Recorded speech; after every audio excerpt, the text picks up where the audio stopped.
नमस्कार, मेरा नाम है ओम प्रकाश यादव और आप देख रहे हैं वॉइस ऑफ रिपब्लिक। पार्लियामेंट में गृह मंत्री अमित शाह जी ने 130वां 130th कॉन्स्टिट्यूशनल अमेंडमेंट बिल ये प्रस्तुत कर दिया है और इस पर पूरे देश में पक्ष और विपक्ष के बीच घमासान मचा हुआ है। समाचार पत्र इसके कवरेज से पटा पड़ा है।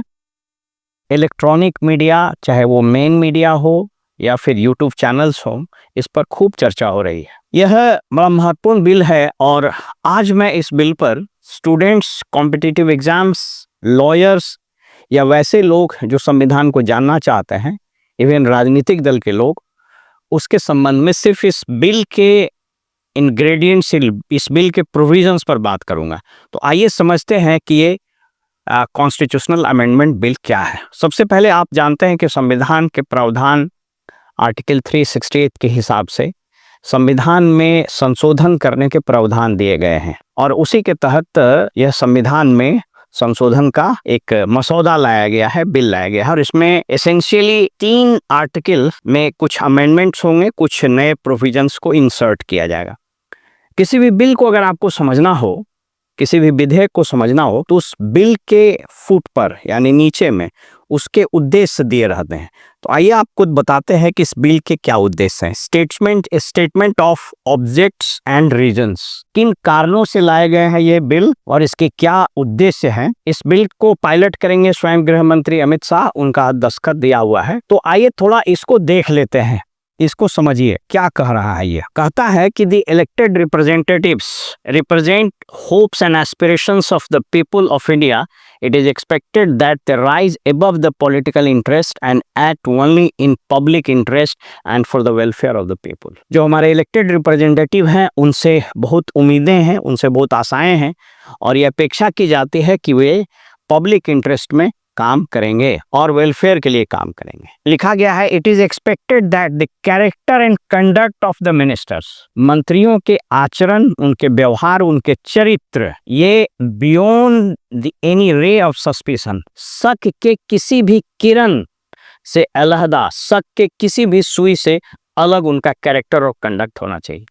A minister who is facing allegations of serious criminal offences, अगर कोई मंत्री जिस पर बड़े गंभीर क्रिमिनल चार्जेज हैं, वो अरेस्ट हो जाते हैं, arrested and detained in custody, वो कस्टडी में बंद हो जाते हैं, तो may thwart और hinder the canons of the constitutional morality and principles of good governance. और ये स्वाभाविक सी बात है कि अगर कोई मंत्री पर सीरियस चार्जेज होते हैं क्रिमिनल के, वो जेल चले जाते हैं, डिटेन कर जाते हैं, तो कॉन्स्टिट्यूशनल मोरालिटी और गुड गवर्नेंस के प्रिंसिपल जो हैं, वो एक डिमिनिश द कॉन्स्टिट्यूशनल ट्रस्ट, एक रिपोज्ड बाय पीपल इन हिम, जो जनता उस पर संवैधानिक विश्वास करती, आस्था करती है, वो तार तार हो जाता है। इसके बाद इसका जो 5वां है वो कहता है, इनका जो 5वां है वो ये कह रहा है, ये 5वां है, इसको थोड़ा सा देखिए। कह रहा है कि इन view of the above there is a need to amend article 75। मैंने कहा था ना कि 3 प्रावधान को इसमें अमेंड किया जाएगा। आर्टिकल 75, आर्टिकल 75 जो है वो केंद्रीय मंत्री इंक्लूडिंग द प्राइम मिनिस्टर से संबंधित है। आर्टिकल 164 ये राज्य सरकारों से संबंधित है, जिसके तहत किसी राज्य का मुख्यमंत्री और मुख्यमंत्री के सलाह पर उस राज्य का अन्य मंत्री उस राज्य के गवर्नर नियुक्त करते हैं। और ये आर्टिकल 239AA ये एनसीटी दिल्ली को राज्य का दर्जा मिला, उसके लिए है कि उसके मुख्यमंत्री को प्रेसिडेंट नियुक्त करते हैं और उनके सलाह पर अन्य मंत्रियों को भी प्रेसिडेंट अमेंड करते हैं। Of the constitution providing legal framework for removal of prime minister, इसमें प्रधानमंत्री भी जेल चले जाएंगे, डिटेन हो जाएंगे, तो उनको भी हटाने का प्रावधान किया गया है। Minister in the union council of ministers, यानी यूनियन केंद्रीय सरकार में जो मंत्री रहेंगे वो मुख्यमंत्री और उनके मंत्री किसी स्टेट्स के और एनसीटी ऑफ दिल्ली सरकार के। The bill seeks to achieve the above objective. अब इस पूरे कॉन्स्टिट्यूशनल बिल को हम लोग देखते हैं।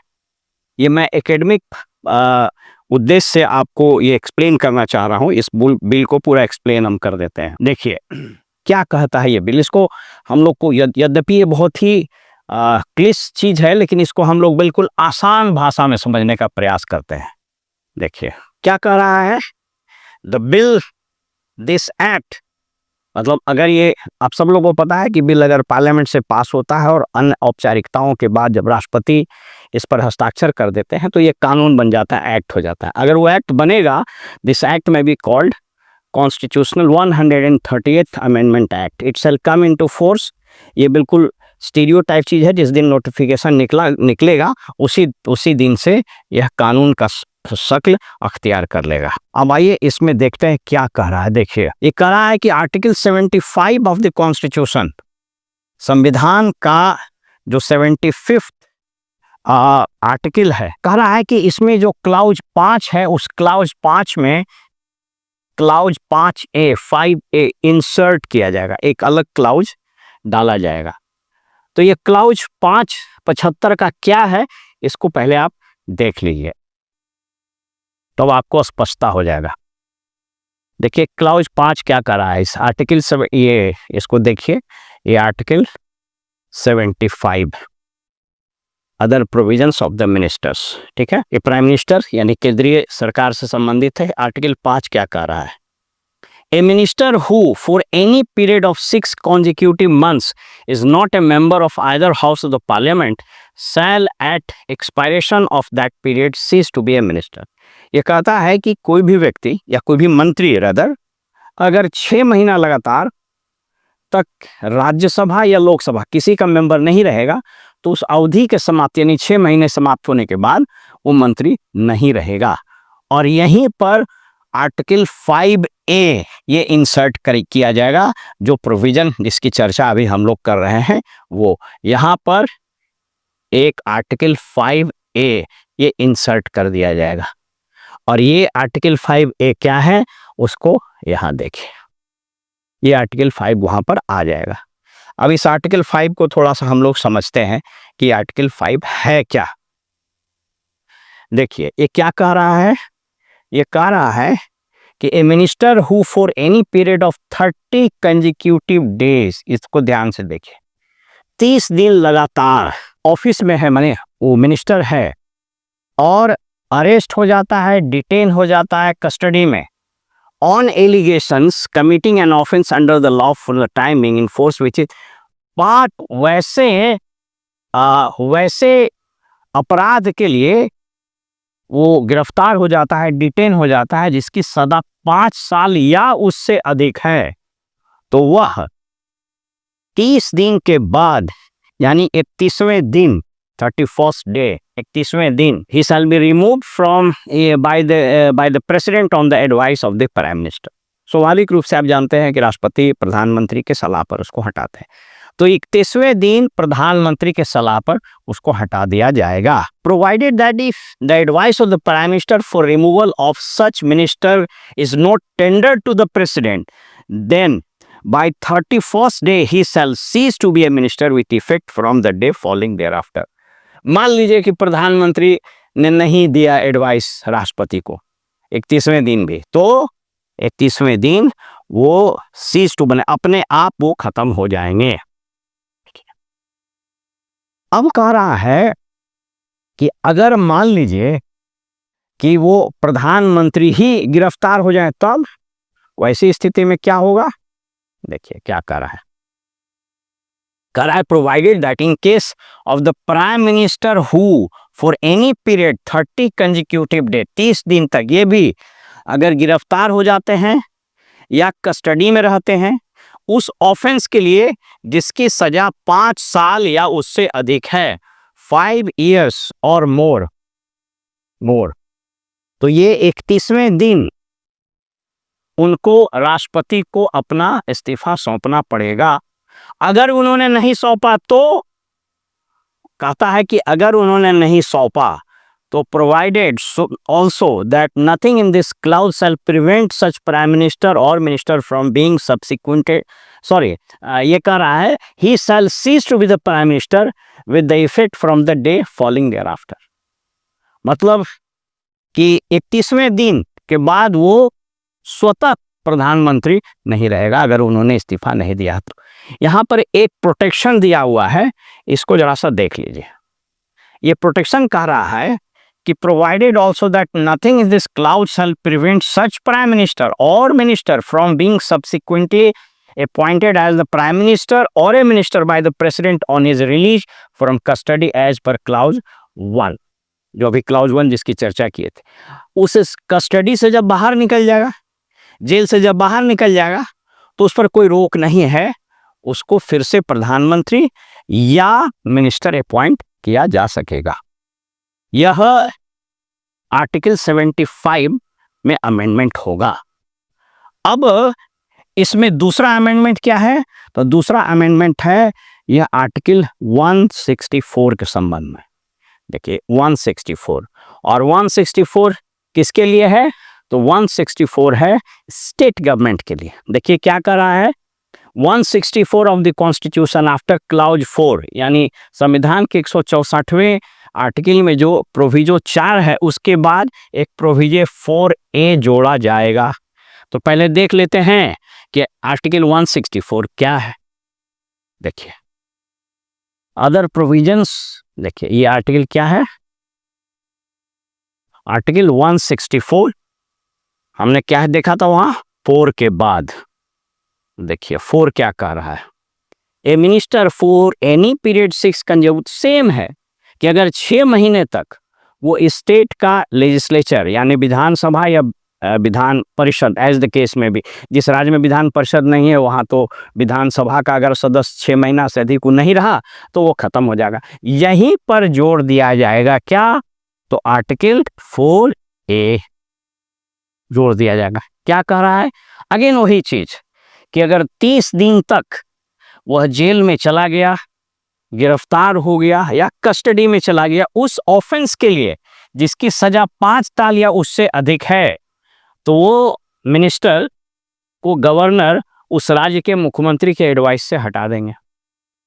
अगर मुख्यमंत्री ही गिरफ्तार हो गया तो, अगर मुख्यमंत्री ही गिरफ्तार हो गया और 30 दिन लगातार वो जेल में चला गया या डिटेन हो गया, तो उसको अपना इस्तीफा दे देना है, वो रिजाइन कर देगा। कहता है कि अगर उसने रेजिग्नेशन नहीं दिया तो कह रहा है कि if he does not tender his resignation he shall cease to be the chief minister with effect from the day following thereafter. 21वें दिन के बाद वो स्वतः मुख्यमंत्री नहीं रहेगा। अगेन यहाँ वही जोड़ दिया गया है जो उसमें डाला गया था, provided also that nothing in this clause shall prevent such chief minister or the minister from being subsequently appointed as the chief minister or minister by the governor on his release from custody as per clause 1। इसमें वही कहता है फिर मुख्यमंत्री या मंत्री राज्य का जेल से जब बाहर हो जाएगा, रिलीज हो जाएगा, तो फिर उसमें कोई बार नहीं है, उसको फिर से मंत्री या मुख्यमंत्री बनाया जा सकता है। अब आइए ये जो आर्टिकल है 239AA कहता है कि 239AA, आप याद रखिए एनसीटी दिल्ली के लिए ये प्रोविजन कॉन्स्टिट्यूशन में किया गया था। इसमें कह रहा है कि जो क्लाउज 5 है उसमें क्लाउज 5A जोड़ा जाएगा। तो क्लाउज 5A क्या है देख लीजिए, इसमें भी वही बोल रहा है सेम चीज, chief minister shall be appointed by the president. याद रखिए कि एनसीटी के बाकी राज्यों में कौन अपॉइंट करता है, गवर्नर। एनसीटी दिल्ली के केस में क्या है, या फॉर दैट मैटर कोई भी जो यूनियन टेरिटरी में अगर वहाँ पर चीफ मिनिस्टर का प्रोविजन है तो कौन करता है, the chief minister shall be appointed by the president and other ministers shall be appointed by the president on the advice of the chief minister and minister shall hold office during the pleasure of the president।